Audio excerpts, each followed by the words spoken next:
informação prévia que aconteceu antes daquilo. Bom, agora de fato eu vou contar a verdade aqui e se quiserem eu posso abrir e mostrar. E são dois fatos bem graves. É esse fato e o fato do procurador, atual procurador-geral da República, que inclusive está sendo reconduzido ao cargo. Tem que ser, nesse momento, tratado aqui. O que aconteceu naquele período? Apareceu a matéria do Amado, salvo engano, no dia 18 ou dia 19 17 de agosto foi a matéria, a busca e apreensão foi dia 23. Exatamente, era uma coisa mais ou menos, eu tenho um pouco lembrança da data. E o que aconteceu de grave naquilo? E, de fato, sim, ele se baseou somente naquela matéria do Amado no Metrópolis. Ele pediu naquele dia que fosse feito, através de seus juízes auxiliares, que fosse feito a matéria, a análise daquela publicação, retirado dali aquelas conversas que estavam na matéria do Amado, em WhatsApp, tentado identificar uma coisa ou outra, o que não era possível, porque se tratavam de conversas de grupo privado. Isso sim seria um ato criminoso da minha parte se eu fizesse. E colocar no relatório para que ele pudesse encaminhar à Polícia Federal, ou seja, ele já tinha a decisão, somente para ela cumprir o que ele queria. Bom, eis que aconteceu aquela apreensão, ela era para acontecer numa segunda-feira, se eu não me engano ela aconteceu numa terça, ele estava desesperado para aquilo que acontecesse e não foi na terça e surgiu naquela semana uma forte repercussão da mídia, que todo mundo estava brigando, dizendo que, olha, que absurdo, foi feito somente com base nas matérias, a matéria jornalística do Amado, não sei o quê. Sim, de fato, foi feito somente na matéria jornalística do Amado. Quando chegou próximo de sexta-feira, foi pedido para mim, através do Ayrton Vieira, eu tenho aqui não só a última conversa com ele, porque as anteriores foram apagadas, e daquele momento que eu vi que tinha algo errado, eu comecei a manter dali para frente. Foi um pedido através do Alexandre de Moraes para que se construísse um ambiente, uma história. O que acontece é que o Ayrton Vieira, ele não tem qualquer familiaridade com o computador, ele não sabe usar o computador e ele precisou da minha ajuda para montar aqueles mapas mentais que foram abertos numa segunda, numa terça-feira, quando Alexandre de Moraes tirou o sigilo do processo para dizer que existiu uma investigação preliminar. Então foi encaminhado para mim as PETs circuladas, essas PETs, quais os objetivos, quais os alvos que ele queria que colocasse nos mapas mentais.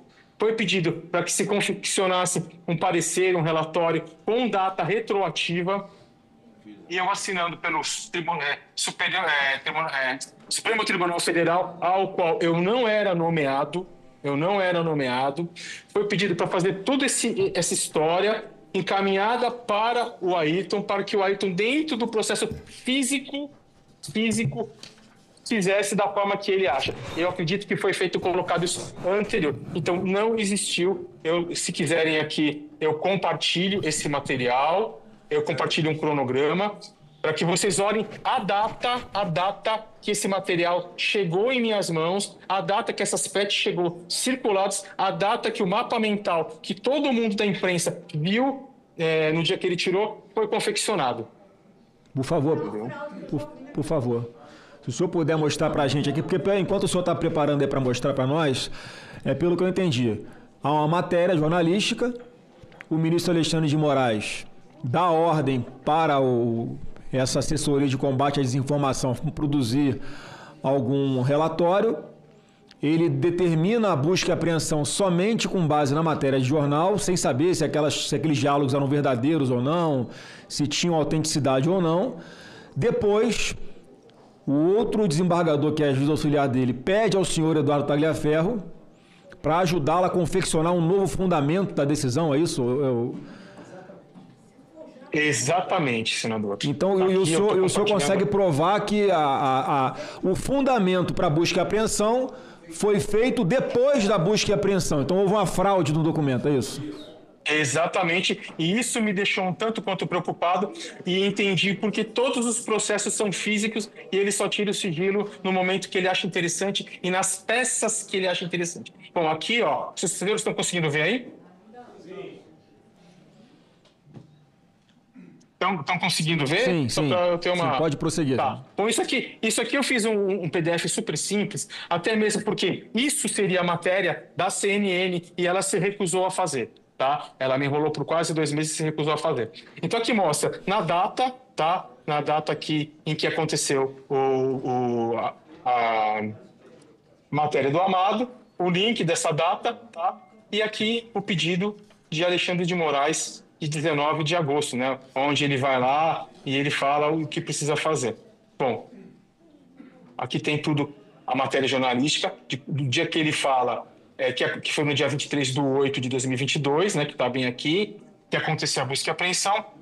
Porém, se os senhores observarem, os relatórios datam todo o material que a mim foi passado para montar aquela farsa é do dia 26, 27 e 28 de agosto. Está aqui. Tudo preservado, tudo periciado, mostrando que não teve qualquer adulteração ou manipulação da minha parte. Então, isso aqui é só um ilustrativo. Eu vou mostrar o arquivo agora, tá? Tá aqui, ó.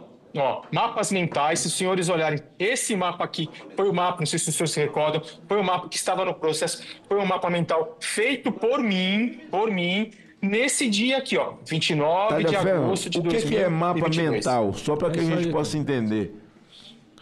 Mapa mental é um organograma ilustrativo para que as pessoas entendam os relacionamentos que, tipo, sei lá, às vezes pode ser usado para processo, pode ser usado para coisas de informática, onde a gente consiga, só de bater o olho, entender quem é o personagem e qual o relacionamento dele com a história, entendeu? Então, se o senhor olhar aqui, você vai ver que esse mapa mental, onde relacionava como foco principal esse é o Alan? Santos, exatamente, o Alan dos Santos, e ele relacionando aqui com o Custer, com o Salomão, com o Portela, com o Enzo Momenti, com o Bezerra, com o Rafael Moreno, bom, todos os personagens, até chegar onde? Ao financiamento suposto por Luciano Hang, entendeu? Protorque, tudo, onde colocaram os 10 caminhões, na frente do Supremo Tribunal Federal. Esse documento que foi apresentado por Alexandre de Moraes,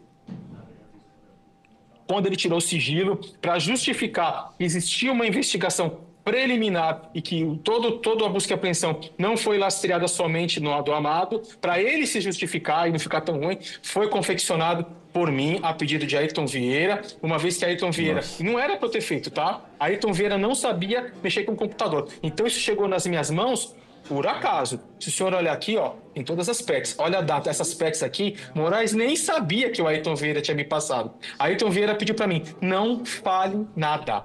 Tá tudo aqui, ó. Os relacionamentos, os mapas bonitinhos, todos que foram feitos por mim. Tá aqui, ó. A data do mapa mental, bonitinha, mostrando aqui 29 de agosto, o horário, ou seja, nada foi confeccionado antes. Bem como esse relatório feito, onde eu assinei pelo Supremo Tribunal Federal, do qual eu não era, em momento algum, nomeado, tá? Para que fosse feito o quê?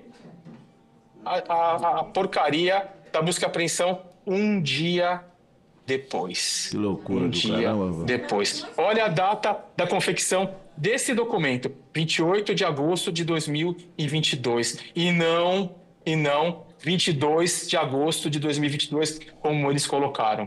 Tá? Então aqui está a comprovação de um crime, uma fraude processual gravíssima. Então, se aconteceu nesse caso, imagino que não acontece em todos os processos físicos em posse de Alexandre de Moraes. Então, a gente tem que tomar muito cuidado com o gabinete dele e com os processos. Lembrando que tudo que eu fiz, tirei hash, sabe? Justamente para não ter contestação. Isso já está lastreado por um laudo pericial. Tudo bonitinho, ó. Tudo bonitinho. Tá vendo as datas? 28, ó, tudo bonitinho. Agora eu vou abrir um outro relatório. Deixa eu ver se eu preciso enquanto o senhor está abrindo aí, enquanto o senhor está abrindo, só para confirmar também, essa preocupação dele de esquentar essa operação de busca e apreensão, né, sem embasamento nenhum, essa comprovação do que chama de pescaria probatória, né? Você primeiro pega os telefones, vê o que tem, depois você justifica fraudando um laudo, como o senhor está mostrando, já que tem os metadados que esse documento, que depois oficialmente ele apresentou como sendo um fundamento para autorizar a busca e apreensão, ele foi produzido por esses metadados que o senhor tem do Word, ele foi produzido alguns dias após efetivamente ter sido feita a busca e apreensão. Para quê? Para justificar para os advogados que pediram acesso aos autos,